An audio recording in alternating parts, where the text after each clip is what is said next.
Wisconsin's legislature has seen a lot of turnover, with Republicans coming back with larger and more conservative majorities. It's particularly true in the state Senate, which saw the retirements of 4 veteran state senators this year. These state senators, Republicans Dale Schultz and Mike Ellis, and Democrats Tim Cullen and Bob Jauch, together have nearly 100 years of service in the state Senate. They also came into politics in a different era, and we're taking a look today at how times have changed in Madison, with Democrat Tim Cullen of Janesville and Republican Dale Schultz of Richland Center, who's at our Madison affiliate, WKOW-TV. Gentlemen, good to have you back on the program. Senator Cullen, I'll begin with you since you're here in the studio today.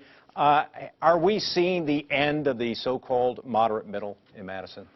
I would say yes, although tides come in and tides go out, and it can change. But everything about politics has changed in Wisconsin in the last 30 years, leads to the elimination of the middle.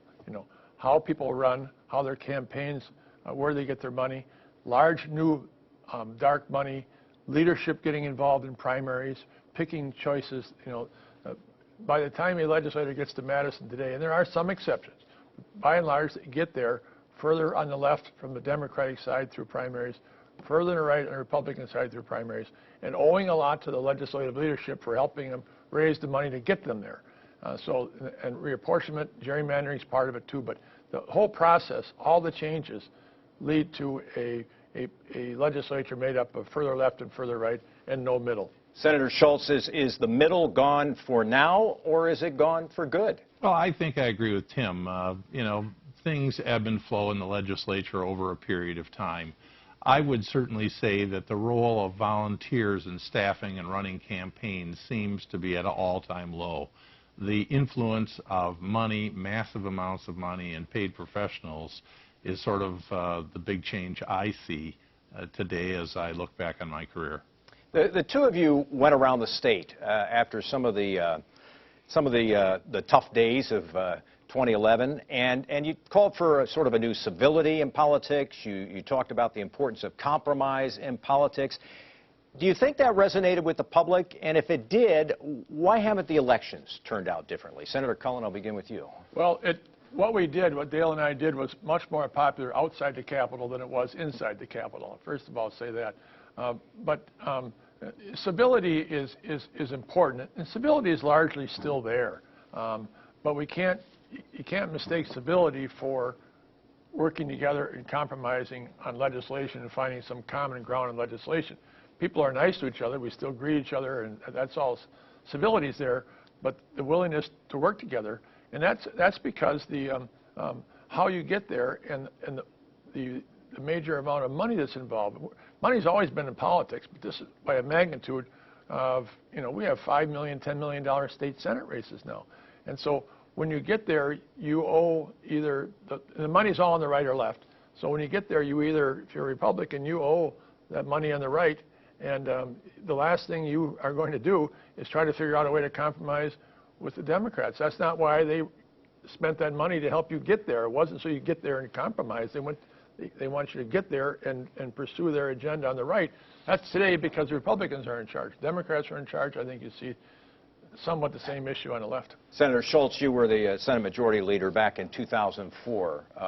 Does that seem like an awfully long time ago to you now? It's only a decade ago, but does it seem like longer than that, given some of the changes you've witnessed in politics? There's no question it seems like a long time ago.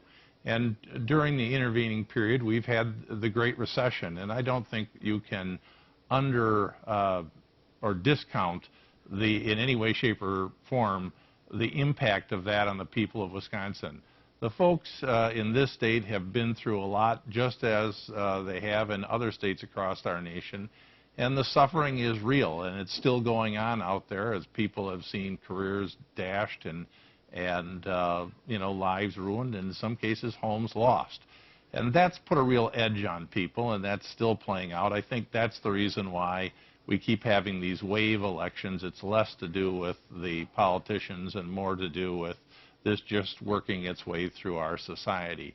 I would also say that politics years ago was dominated by community leaders, people who had the long-term best interest of their community at heart.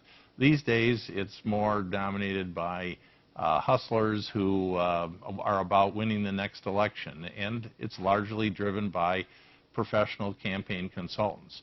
So without that sort of temperament there that is looking out for the best interest of the community, things get a little crazy. Do you, either of you, feel any sense? I mean, you've invested a lot of your lives in this institution, the legislature.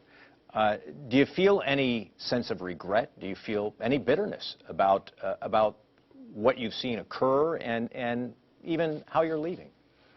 I feel no bitterness, for sure. It's an honor to be a state senator. We've only had 1,027 of us in 166 years. It's a great honor. What I don't see is the pathway out of this mess, where all the things Dale just described are so true. Who dominates elections and how people win and where they come from to win, and the fact that you are not rewarded in this political system by working with the other party. The system punishes you for it, in fact. And Dale has put up with a lot of abuse for his willingness to try to, to not go down the line with his party 100% of the time on everything, has forced him to pay a price. I believe, by the way, he could have got reelected, but he went through a lot of, he's taken a lot of abuse for his willingness to try to work with Democrats. And we're in the minority. So, when you're in the majority party has to work with the minority party. The minority party always wants to work with the majority party because they're in the minority. But it's the majority that has to want to work with the minority, and there's no interest in that. And they pay a political price if they do work with us. I'm going to take a break right now. When we come back, I'll ask Senator Schultz to weigh in on this, whether there is a pathway out of this, as you described it, Senator Cullum. We'll continue on Up Front in just a moment, but first, here's the WIS Politics Week Ahead. State DOT Secretary Mark Gottlieb will present his case for raising gas taxes and user fees at an MMAC transportation briefing Wednesday in Milwaukee.